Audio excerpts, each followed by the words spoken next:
Ayan guys, yan. Ito naman yung nagawa natin guys. Yan. Yan. Yan. Yan. Ito guys, ginawa rin natin yun. Yan. Yan ang mga sakit ng luggage. Yan sira. Hindi ko pa nagawa yan guys. Kasi kakarating lang yan. Pati gilid yan. Yan o.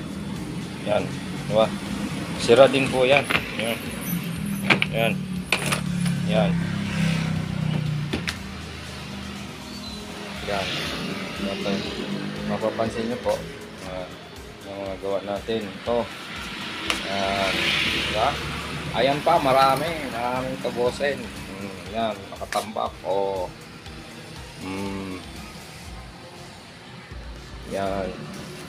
Ito yung mga ginagawa natin sa mga luggage. Ito guys, mas matibay siya kaysa original. Kasi po, ano na po to, leather. Ito. Leather na po to. Kaysa mga ganito na plastic. Pag na-stock nyo po siya, nag-i-expire din. Yan. Nadudurog din. Yan. Yan. Napansin nyo po, yan. Diba? Ito. Ayan, kulay puti pero itim yung kinabit natin. Ayan. Ito. Ayan. May design pa yan, no? Diba? Yan ang gawa natin na yan ang natutunan nyo po sa akin. Yan, no? Diba? Pulido po kagawa. Malinis. Pati yan. Malinis yan. Yan. Binag ko ang paggawa niyan. Yan.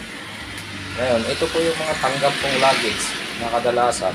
Ang sira po ng luggage kadalasan guys, yung kanyang handle, yung kanyang mga bitbitan, yan. Yan talagang madalas guys, kasi goma lang kasi siya eh. Goma, ibang klaseng goma. Yan, yung nadurog siya ba. Pag, nag-i-expire siya sa katagalan. Pag na-stock siya. Yan, ito guys. Ang kagandahan nito, kahit ilang taon to. Kasi balat po to eh, balat. Tsaka pulido ang gawa niyan. Pag tinanong si ilalim yan, diba? Malambot po siya, bit-bitin. Kasi nilagyan ko po siya ng cord. Yan, cord. Kaya pag binitbit mo, malambot. Yan.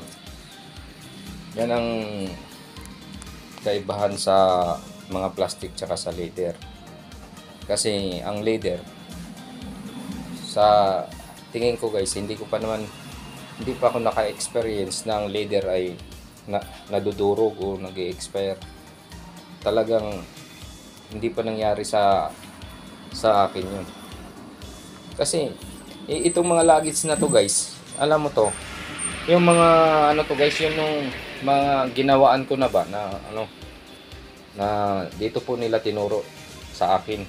Yung mga una kong mga vlog na luggage na ganun din yung mga sira eh. Diba? Sa akin din, dito po nila tinuturo. Ito, malayo pa to guys. Ito. Yan. Papunta pa pong yan, bayan, sa Barte, Novaliches yan. Ito. Basta, to guys, yung mga ginawaan ko dito, yung mga kaibigan po nila yan guys. Yan. Dito nila tinuro. Nagturo sila dito sa akin yan. Kasi sa madaling salita na-try na po nila yung gawa ko. Sabihin, nagustuhan naman po nila. Yan gaya niyan, di ba? Pulido yan. Ito guys, design lang yan. Design. Ito, tinahi natin yan. Doon sa loob. Tapos, tinapalan pa natin ng leather sa ilalim bago natin tinahi. Kasi hindi po siya pwedeng tahiin mo siya ng diretso. Hindi mo siya lagyan ng leather doon sa ilalim para mayroon siyang support doon sa ilalim. Yan, yung mga ganito, yan. Lagyan ko lang ng design yan, di ba?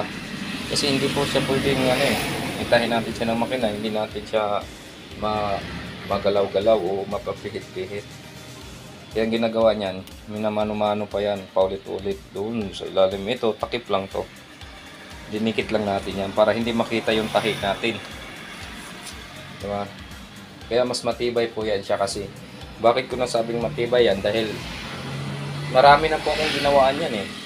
Ibig sabihin, yan mga yan guys, dito tinuturo nila sa akin. Yan, yan o. Ito, tanggap po. Ngayon ko lang tanggap to. Gusto ng may-ari. Maroon din ilagay ko daw handle para maganda daw ang tingnan match dito. Yan, maroon. Kaya maghahanap ako bukas sa markila ng maroon. Yan.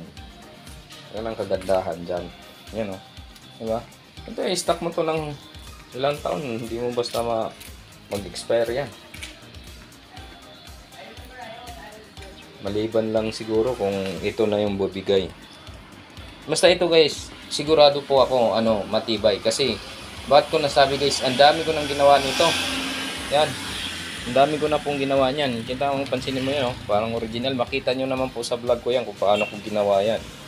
Yan. Pati yan. Mapapansin nyo po, mas matibay po siya sa original kaysa yung original niya. Mas matibay yan. Bakit ko nasabing matibay? Kasi, isipin mo, hindi po ako nawawalan ng luggage na ganyan. Ganyan mga pinapagawa. Laging sinasabi sa akin, tinuro ako ng kaibigan ko. Yan. Yan o. Diba? Yan. Yan ang kagandahan dyan sa gawang kamay. Diba? Ito. Diba? Original niya. Sira agad. Ilang taon lang yan na stock. Yan. I-stock mo yung gawa ko. Baka magkaapo ka na lang sa hindi mo pa masira yan. Hindi mo madurog yan. Yan. Yan. Yung tanggap natin nakatambak yan yan po. Yan po. Dami yan. Tambak lang. Yan. Yan ang kagandahan sa gawa natin guys. Kasi talagang matibay yung ginawa natin. Kasi kung hindi sila nagandahan dyan, hindi sila natibayan yan, hindi na yan magturo dito, di ba? Ibig sabihin, kahit ikaw kahit sabihin natin na hindi na siya dumadapa, hindi tulad ng original na naglalaro siya, na dumadapa. Yan guys, nakafix yan. Pero hindi po yan yung tawag nito, hindi po yung mataas na mataas. Tingnan mo yun. Pag siniksik mo yung kamay mo, sakto lang wala po siyang space dun sa ilalim. Diba? Kaya mapansin nyo po yan. Lagi akong may tanggap na ganyan. Isipin mo naman yan 4 na luggage yan. Yan ang sakit niyan. Diba? Yan. Mapansin mo yan. Ayan, 4 na luggage yan. Yan. Yung mga nakaraan din, di ba? Nakita nyo rin. Ang dami kong ginawa rin ganyan. Ibig sabihin guys, yung mga yan, kaya hindi ako nawawalan sa gawa ng mga ganyan. Dahil subok na nila yan na matibay. Tapos yan, tinuro lang din dito yan. Nagturo yung kaibigan ng kaibigan niya. Yan. Tama yan, malalayo nga yun. Yan, ito, ganun din to. Malayo din to kasi, pa yan? Bulacan pa yata yan. Yan. Kaya, pag may tanggap akong luggage guys, na ganyan ang sira, yan, ganyan talaga ginagawa ko. Ito. Yan.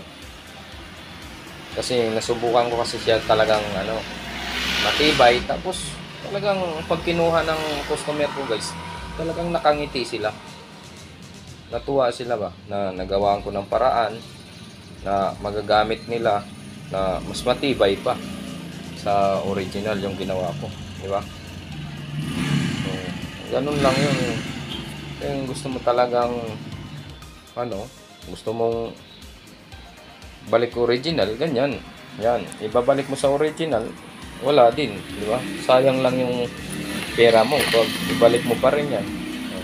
Samantala yan, sabi ko nga, baka mga apo mo pa yan, baka magamit pa yan, di ba?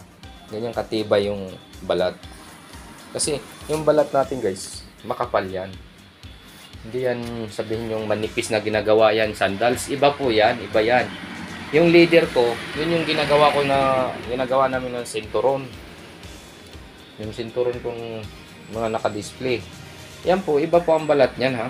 Yan talaga, pang tsinelas lang yan. Yan, mga pang tsinelas. Pero pagdating po dyan, makapal po yan. Iba po yung ginagawa ko dyan. Hindi po yan tulad ng yan, mga tsinelas. Yung ginagawa ng sapatos, yan. Yung mga sandals na yan. Iba po yan. Iba sa lahat yan, yung ginawa ko. Ano po yan, makakapal na balat. Makapal. Kaya nga, may takip siya na design kasi makikita mo yung tahi talaga, tinahi, tapos malaki pang sinulid ginamit. Talagang hindi mo basta-basta masira. Kasi makakapal yung balat, makapal pa yung sinulid. Itong maliit, yan, tulad yan, maliit na sinulid, design lang yan. Yan, design. Yan, design lang po yan. Ito, hindi ko na nilagyan ng rematch eh. Yan, kasi gusto ng may-ari, malinis lang tingnan. Itim lang daw lahat, kung ano yung original. Yun kasi, nilagyan ko lang talaga yun kasi mayroon siyang mga rematch dyan sa may handle. Kaya ginaya ko lang yan. Yan. Diba?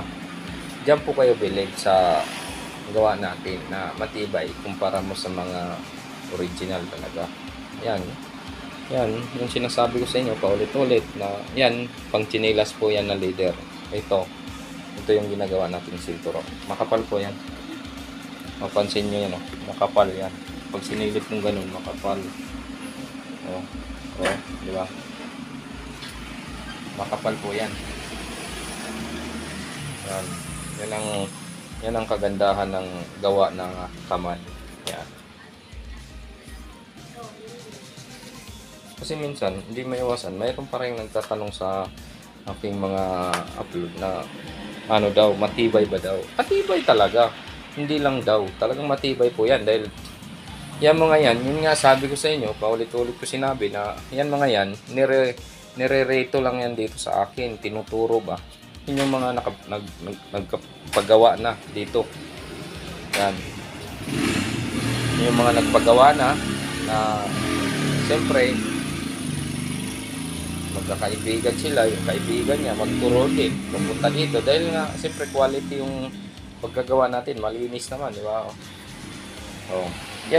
Yan puti, itim. Yan itim talaga ang handle niyan. Yan ang gusto na mayari.